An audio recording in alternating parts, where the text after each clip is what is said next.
right, what up, people? What up? What up? What up? We back again, man, with another episode of the We Know People, the podcast. So today we got a guy, man. It's a legendary guy, man. If you're from podcast, you know who he is. Um, he go by multiple names, man. He got multiple titles. Uh, Bubba Chuck, Twan. You know, he went from there to Hassiz, Imhotep. He got a few names, man, and all of them mean something. Like I said, if you're from Park Heights, Shirley Avenue, anywhere up and down Park Heights, man, anywhere from Northwest Baltimore, you know who this guy is, man. Um, growing up, man, I always called him like a big brother, man. I looked at this guy as a big brother, man. And we're gonna get all into that. Yeah. You know, we definitely gonna get all into that, man. Man, look, no more introductions is necessary, man. I mean, bring them on, man. We're gonna start talking. We're gonna kick this thing off, man. We're gonna make this a good one, real in depth with a lot of things, man. Like I said, my God, man. I'm gonna start it off. I'm just call him Bubba Chuck, man, because that's where we started at. You know what I mean? That's where we started at, man. We're gonna move on to the other names. You know, everything about him, man. It's a real deep guy, man. I'm telling you, man. Once y'all hear this interview, man, y'all gonna understand, man. Y'all might learn. Y'all gonna learn a few things. Most definitely, yeah. You know, you're gonna learn a few things, man. So again, I'm James Larry. You know, whatever you want to call me. I'm cool, big Ooh, big hand Stan, whatever you want to say. Yeah. And again, we got my man Bubba Chuck. So let's kick it off, man. Welcome. Welcome, man. Welcome to the podcast. Welcome, man. That's a pleasure. It's a pleasure. You know, we've been trying to get this thing for a minute, man, since we started this. Man, Cool been talking about this interview from the beginning, man. We pretty much we kicked this thing off with you in mind, man, because you got a hell of a story, man. Ever since I came up Park Heights in the 4th grade, you know what I mean? You've been a part of my life for some form of fashion. You know what I mean? Be it good or bad, you know what I mean? You've been there. You always played a part. You know, and not only mine, Cool life too. You know what I mean? Hell yeah. You played a big part in our life, man. So let's start it off like this, man. Park Heights, you grew up on Shirley Avenue, bro. Yes. Right. We all grew up on Shirley Avenue. Yes. Were you born in Park Heights? You know. I was born on Biddle Street in East Baltimore. My family moved to Park Heights in 1975. I was born in 1971. So essentially, I've been in Park Heights around the age of 5. Got you. You got a couple brothers, man, a couple sisters. Yeah. You know, it was a few of y'all, man. My man Showboat, Boat, what up? You know, smooth boat, yeah, man. That's all it is. So let's talk about growing up, man. We on Shirley Avenue, right? Mm-hmm. On Shirley Avenue, man. You all of us, I ain't gonna say just me, all of us looked at you as the rich kid on the block. You know what I mean? We looked at you as the rich kid on the block, man, because you had it all. Yeah. You know what I mean? You had everything. You had the best bike, you know, the best clothes, you know. I'm talking about even before we really stepped out into the hustling game. You know what I mean? You had it, man. I remember as we was kids growing up, we might get into trouble. I brought this up the other day, and I sat back and I was like, dang, you know, we might get in trouble at an early age. We in the joint. Whatever we go to court for, we got public defender. But you walk in the joint with Leslie Stein, you know. So you fighting little minor charges with lawyers and shit. We in there struggling, trying to figure out how we gonna come up out of this. But you got yo. But let's talk about first time you got in trouble, man. You remember that? First time I got in major trouble was, believe it or not, we wanted to play baseball. You know, we could play baseball in that field behind my house. Mm-hmm. We wanted to play baseball. And we came up with the bright idea. We was going to steal everything we needed to play from Kmart. Right. You know, Kmart. Yeah. So Kevin was a part of it. Word was a part of it. It was me. And it was a couple of other people with us. I never really liked stealing. I knew in my gut like stealing wasn't me. Mm-hmm. But I'm down though. Right. So we go to Kmart and we steal it. And Boat was there too. My task was to steal the hard balls. Right. Okay. That was my task. You got to get the hard balls. So we get in this joint, man. Everybody was successful in stealing what we set out to steal. Right. I got caught. Man, stealing baseballs. and he took me in the back of the store. Cause back then you had like a little, when they catch you still, they had like these little sections in the back, where they had police in these stores. Yeah. So he took me in the back, and they called my mom. She had to get off work, came and got me. And I got beat real bad for that, But that was like, it stopped me from stealing. I never was a good person who stole, but that was the beginning of me, I would say, really getting in trouble, like where the law was involved. Okay, right. I would say it was there. And then from there, I think the next major thing for me in terms of the involvement with the law is when we went up Green Spring the first year. And we was we was cutting class. We was in the halls in Green Spring. I was in the 7th grade. And it was this dude who wanted to hang out in the hall with us, but he wasn't with us though. Like, he wanted to hang out there and cut with us. So we was like, we're gonna take this joker down in the basement, right? We're gonna whoop him,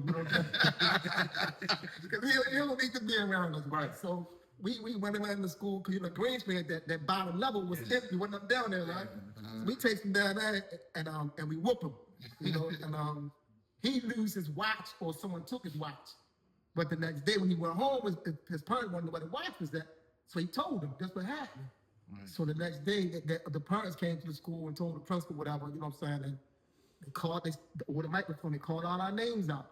It was me, Kemp was involved, Keith Black was involved, but for some reason the dude said I was the one who came up with the plan, even though I did, but I don't know how he knew.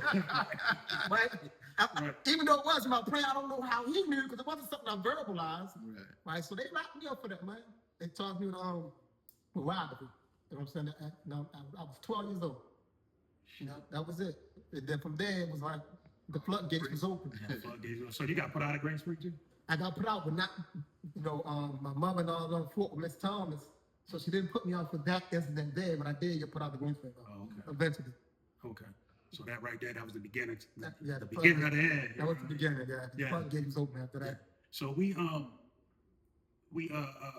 Shirley Avenue, man, when we grew up, we was like, we was real tight knit down there. You know what I mean? Yes. If you ain't belong, you couldn't come around there. I don't care if you lived on Loyola Southway. You know what I'm saying? If you wasn't a part of us, you couldn't come down there. You know what I mean? Flat out. You know what I'm saying? Flat out. So all right. So let me ask you this then, because I've asked Stu, I've asked Word, I asked a few people this, man. We had this beef going on, this bottom and the top. You know what I mean? I like to call it an old school blood and crip type thing. Yeah. You know what I mean? Because that's really how bad it was. You know what I'm saying? In your expert opinion, because like I said, I asked you the other word on the same thing. What started that beef? So it was cumulative. The beef was like it was cumulative in the sense that it built them to it, but it had something to do with BB back then. That's around of the top. It had something to do with Edgar. That's from the top. Okay. And Kevin and Troy Sneeze got into it in Green Spring. Okay. And little Kevin, was son that death in the heartbeat. Yeah. Right, so it was like cumulative, and from there, and furthermore, during that time period, I believe, by us carrying it how we was carrying it, we was disliked for how we carried it. Right. And not only we was disliked, we was also envied. Okay. Because how we carried it. Right. Right. So we carried it a certain way where like we rocking and rolling, we sticking together, we doing this at all costs. Mm-hmm. We ain't running, we not abandoning. We going up against you, like we kind of like the juggernaut, like irresistible, unstoppable. Right. I think people dislike that, yet at the same time they envy that. Gotcha. You know what I'm saying? So when Kevin saw that, Kevin said what he said, man, I remember in the hallway, it was in the hallway at first year of Green Spring. You know what I'm saying? I remember that stuff in the hallway. Then probably mid-year is when he jumped off, because during the time period, they were saying that you couldn't come up that White Hill. Right. So that for us, that's a challenge. Yeah. You know what I'm saying? Like, we ain't going to the bend now. Right. Even if we wanted to go in the bend, which probably would have been easier for us. Right. Now we going up the hill. Because you saying you can't come up the hill. Right. We're gonna prove you wrong. Yeah. Right. So we're going up the hill. That's how it went. Man, it just went from there. Man, that joint carried on for years and years and years. Yeah. Man, we was rumbling like,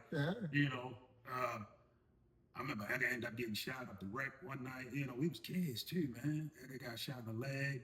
That's what was up J.D. Gross. J.D. Gross, man. Edgar got shot in the leg. That was J.D. Gross, yeah. J.D. Gross. Was at a little party, man. That joint carried on for years. I remember getting a phone call when everybody was being in my house, you know what I mean? And Mike Man called my house one night and was like, you know, Poogie our leader, Antoine y'all leader. You know what I'm saying? So everybody looked at you as pretty much being shit, the mastermind or the, you know what I mean, the head of the crew. How you think you got that title? How you think everybody looked at you as being the leader, man? That's a good question. You say, how do I think I got the title? Because believe it or not, even though I hear it a whole lot and I have over the last, give or take 10 years, I've never conceived myself that way. Right. I never even thought of it that way until I heard others like saying this is what they saw, this is how things was. But in hindsight, I believe it came about because even though I was always down with what we did, I always had an idea about how we were gonna do it. Okay. Right? So I think that's where it came from. Okay. So I was never like I had an idea. Like you weren't like, yeah, you know what I'm saying? Like, yo, we gonna do this and that. You would just throw it out there, and then everybody look like, shit, should do that. Yeah, it makes sense, right? Yeah. It makes sense, right? So I think I've always had an idea how it should be done, how we can like kind of move things. Like I remember we took the gun. To get an example, like we just took the Bubba. I don't know how deep y'all getting past putting names out there, right? But anyway, 20 years, just over 20 years. It is, right? Everything is a legend. You know what I'm saying? Yeah, right. Everything is like so we down. So we down the bottom part of the park. So we in the party down here, and one of the Bubbas had a shotgun. Right. And they pretty much want us to money had a shotgun. Mm-hmm. And so once I realized, but you're not with us, like you said, you're not with us. But he wanted to display he had the shotgun. He wanted to know this, right? And so that's when I heard that, you know what I'm saying, my mind got to working like, yo, now we can add that to our arsenal. Right. that's the one in my mind, you know what I'm saying? Right. So I said something to word, I said something to went, you know what I'm saying? You know, they down, right? Yeah. So some kind of way, so we get some in the alley. So it's shotgun. So once he revealed the shotgun, put him in the L. Put him in the L and word relieved him of the shotgun. Like we came over home, you know what I'm saying? We started off. That was that 20 gauge, that little 20 gauge we had. Yeah, in the box, in the foot joint. In the foot box, yeah, that's how we got there. That was his 20 gauge. Thank you, homeboy. Hey. That was, man. So he ain't never come back or ask anything about it. He just left it at that. Left it at that. Put him to sleep in that alley. We moved out. Yeah, man, we appreciated that, homeboy. I guess we needed that at the time. I was telling Jay Lyons, I was like, we should be up in the room and shit. You should be walking around like, man, listen, we got all this shit right here, and we got no money, nothing, and we just sitting here broke. And niggas just started getting up, grabbing shit, coming back, like, wow, we got this, we got that, and shit. You sitting there just chilling and shit. I told him, I said, we should just do that shit like all day, every day, you feel me? Come back, whistle through the window, go over the door for such and such, man. And then come in, we just be chilling and shit. But it was just a lot of memories in that ring, though, man. You feel me? Man, shit, we got a shitload of memories, man. Way too much to cover in this little podcast. So, back then, man, like when I recently posted that I was watching a movie and I was watching Paid in Full, and you sent me a message. It was like, man, I see you watching us. You know what I mean? And it made sense. You know what I'm saying? It made sense because back then, you know what I'm saying? So, just to put it in perspective a little bit for everybody else, we had two different squads, man. We had the little boys, we had the big boys, right? Man, Cool was considered a little boy, I guess.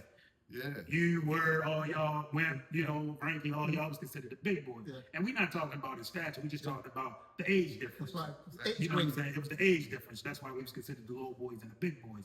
But we allegedly we sold a lot of drugs, you know what I'm saying? Allegedly we got some money, man. We was getting to it back then. Mm-hmm. And again, allegedly, you know what I'm saying? Like everybody recognized us on Shirley Avenue, and they'll the first name that'll come out is Kevin, right? That's all everybody knows, Kevin, which was, you know, it was appropriate, you know, because he was pretty much the face. But what a lot of them don't know is you was pretty much the man, you know what I'm saying? You was the man in the background, you know what I'm saying? Because you had the formula, you know what I'm saying? Everybody remember the names, you know what I'm saying, of the blow that was put on the street, you know, and the jumbos, whatever, you know what I mean? But you was the man behind, you know, the situation. I remember when the big cell phones came out, the joint you carry around your neck, you know what I mean? When you would walk up and down the street, you got LA, but LA was carrying your phone. Yeah. You know, that's all. That was his That was mad. LA, you know what I mean? I remember one specific time I was mad at you about this shit. I ain't had nobody to call. I just wanted to use the phone. Yeah. Just because it was there, I was like, "Yo, use the phone." You told me no. I guess the before it was like $1 a minute. Yeah. Yeah, you told me no. You know what I'm saying? But yeah, you was the man behind the scenes. Even though everybody looked at you as quote unquote being the leader down the bottom, you know what I'm saying? They don't know that you was pretty much, you know, shit. You was the man behind the shit. You know what I'm saying? It was times, man, when we used to break off in little sections when you had your little squad. Yo had this, Bunk had his squad, the Bunksters, you know what I'm saying? Everybody had that little squad, man. But as far as me and your relationship, though, man, even if I wasn't part of your squad, and I ain't never tell you this, man, but I always appreciated the fact that you looked out for me. You know what I mean? No matter what. You know what I'm saying? I was telling Cool the other day, I was like, man, yo gave me my first head sweatsuit. You know what I mean? Yeah, I remember that. You know what I mean? It was beige and black. That's right. And then you got mad at me because you told me what tennis shoes to go buy, and I bought some Hawaii tennis shoes. We wanted to put it together.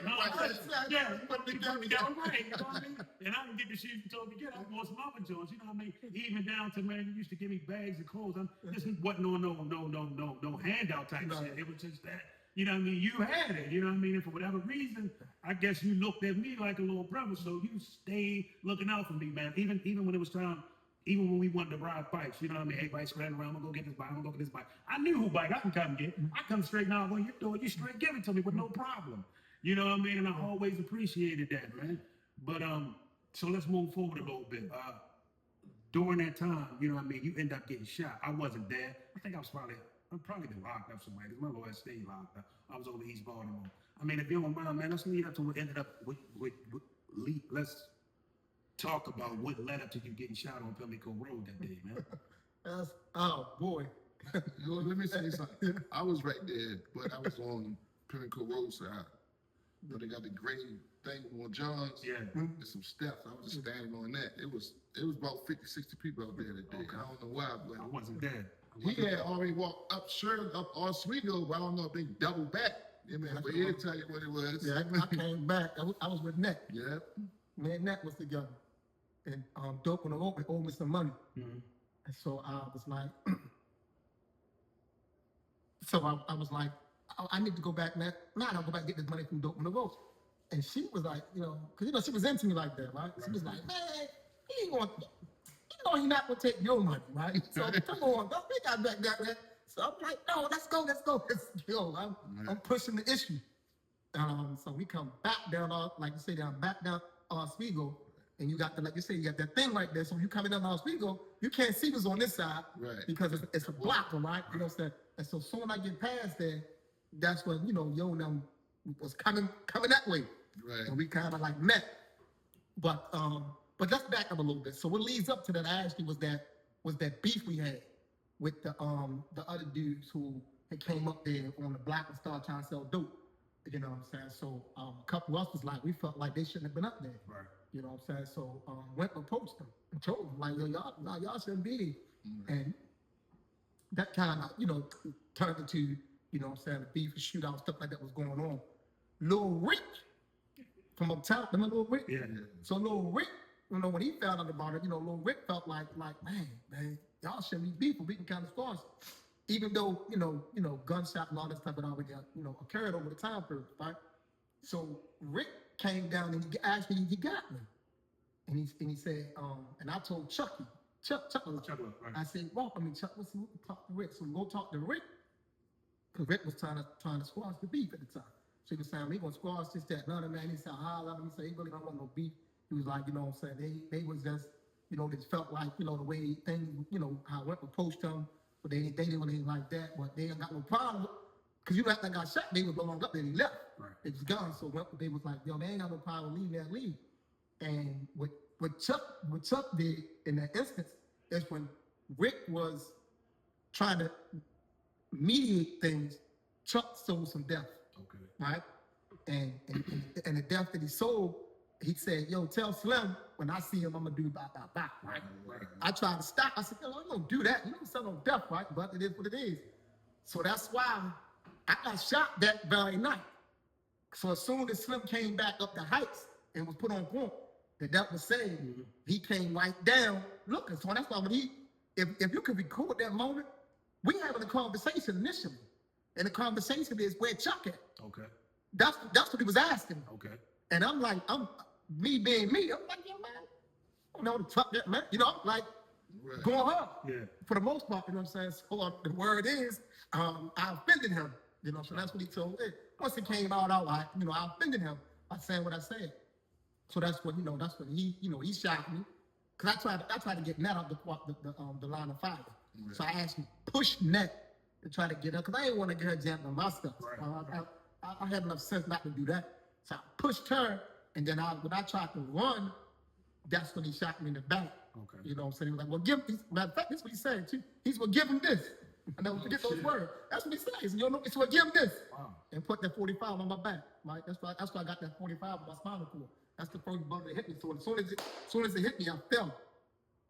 But I paid enough attention in school when I was in school to know that your spine could paralyze you. So as soon as it hit me, instantly I fell on the ground, and I was laying on my right side like this right here, and I knew my legs. I felt like I couldn't move my legs. Only person I could see was Raheem. Okay. Because he was across the street on this porch. He was like, yo, that's Bubs. So they shot Bubs. Right. And I'm looking at him, and I'm like, yo, I'm talking to him, saying, like, call an ambulance. I said, I'm paralyzed.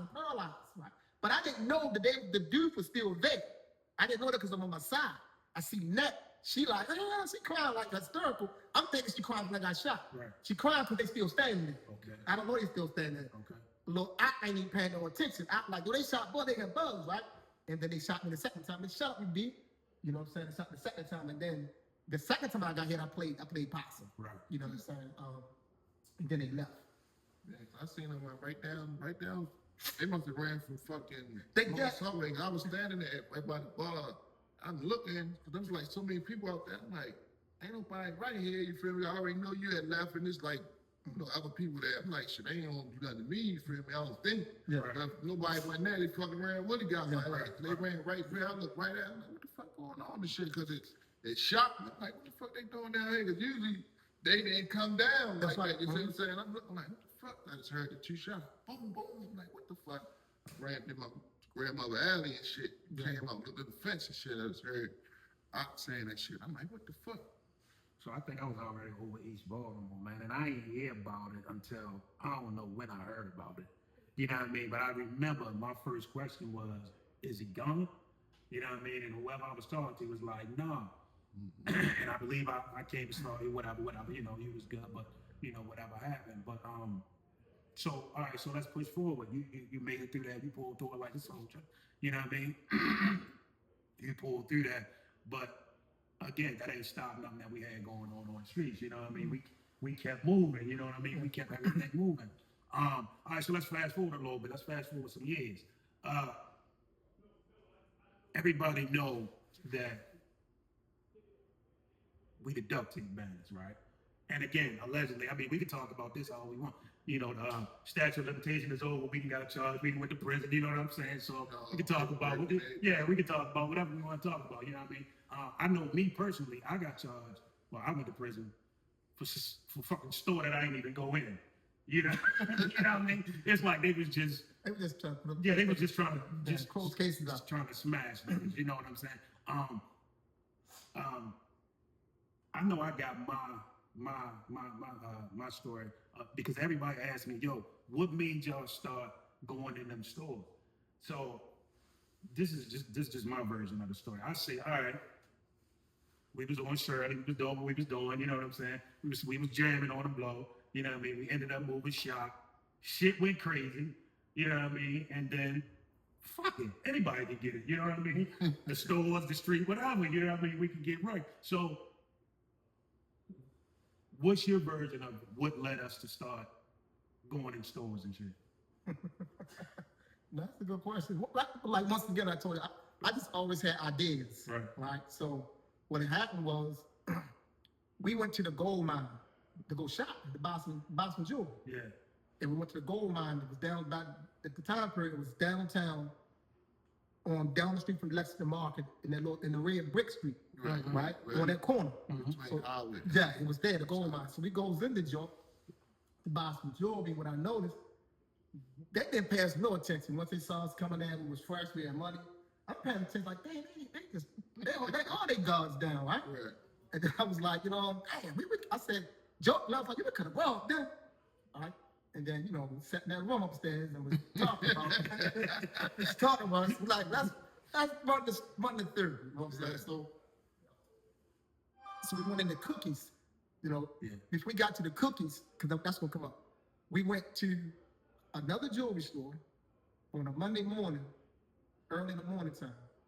And the theory proved true. Yeah. You come in there, like you got somebody want to buy some jewelry, they not focusing on anything else. They just focusing on you at that time period anyway. Yeah. So that's kind of what. That's the early 90s anyway, Yeah. so they probably So just like, so that's how that started. they dragged Then the one from then the idea evolved. It's like, man, maybe we can just get everything we want that way without paying for it. Right. So maybe we could shop that way. You know what I'm saying? Get our tennis shoes and do everything like that. So that's how the other spots that we eventually ended up in, we ended up in things of that nature there. I remember coming from a chick house. That's when I was messing with the chick down Sandtown. And of course I was in the blind. I ain't know nothing, but I came in the house and you asked me, you was like, what size shoes you wear? That's when we was down Sandtown. What size shoes you wear? I told you. He was like, all right, I don't know if you told me go upstairs and get it or if you brought it to me, but some Reebok pumps, you know what I'm saying? An 8-ball jacket, a sweatshirt, you know what I'm saying? And I'm sitting back and I'm saying to myself like, hold up, what the fuck? You know what I mean? Like, where we get all this from? Then the word came out. I can say it because this is what I went to jail for. You know what I mean? Shit, nigga, sports mart. You know what I'm saying? I went to jail for sports mart. Shit came out of sports mart. So now I'm sitting back, I'm saying to myself like, oh shit, that's what we doing now? Fuck it. You know what I mean? If that's what we doing, that's what we doing. But anyway, that started the whole fucking chain reaction, man, to us just running crazy in the streets, man. Our man was banging in the street. I remember, so I think you was the first one to get caught, right?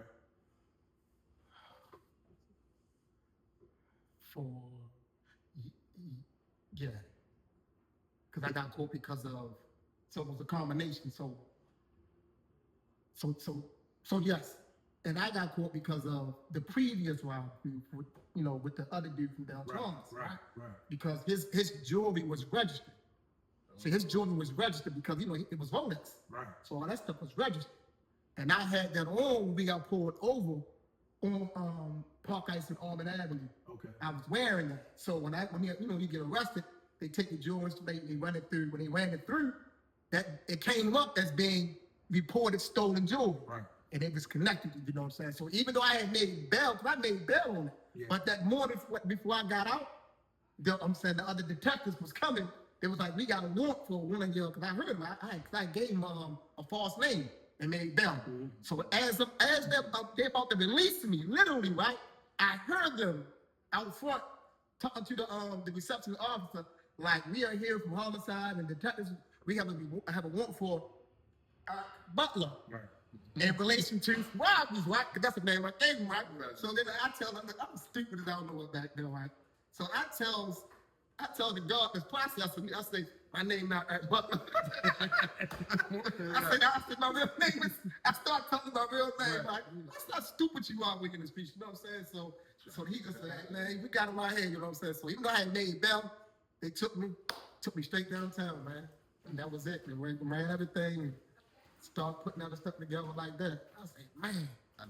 They gave me another bail, which I came out on. Right. So I was out on 3 bails. Because I was out on the bail for the dude the dude from down Toronto, right? I was out on the bail for that because they locked all of us up. That was $100,000 bail. Mm-hmm. I was out on that, and then when I got picked up on Park Place and Almond, me, Black, and J-Bird, I said, Butler. That was the name that I gave him, right? So I made bail on that, right? And then eventually, when they came, those detectives came and got me and charged me under Antoine Terrain, right? And they gave me $100,000 bail for that, which I made that bail too. So that's why I don't really spend I never spent a bunch of time on court side. Right. You know? Get So the you hell came, out of there. so when you made it, so you came home with both of them bells, right? Mhm. So I remember one time, I think they came in, I think they came and said that you had to come to the court, to the police, Yeah, man. to sign some papers. Yeah, man. Yeah, and they kept your ass. Listen to my mother. Listen to my mother, man. Cause listen, cause they was doing it for a minute, and I was like, I'm not going. That don't even sound right. She was begging me. She was like, you got this, that, nothing, right? And one day I was down on, I think we was on a Partisan Chronicle, man. I said, man, go down with me, man. My mother, I go down and see what's going on, right? I almost went down that joint, man. I went in that joint.